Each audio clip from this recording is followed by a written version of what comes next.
Hello friends, Jaiveer here from mech learn to earn. ये news है Unacademy से। News है आपके सामने, GATE and EAC mechanical engineering 25 दिसंबर। Merry Christmas.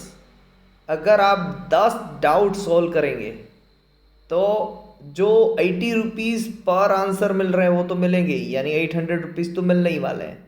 उसके साथ साथ में 500 रुपीज़ का इंसेंटिव बोनस, यानी कल आप अगर सोल्व करेंगे तो वो 130 रुपीज़ पर क्वेश्चन रहेगा।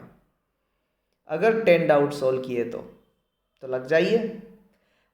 ऐसे ही अगर आप 50+ प्लेटफॉर्म की इंफॉर्मेशन चाहते हैं, नॉट ओनली इंफॉर्मेशन के साथ अपडेट और उसमें आने वाली प्रॉब्लम्स के सॉल्यूशन, जब अप्लाई करेंगे ना तब प्रॉब्लम्स आएगी छोटी छोटी, उसके सॉल्यूशंस प्लस वहाँ पर जो पढ़ा रहे हैं वैसी सक्सेस स्टोरी, यानी वो भी पर्सन्स ज्वाइंड है जो लोग वहाँ पर पढ़ा रहे हैं तो उनकी सक्सेस स्टोरी।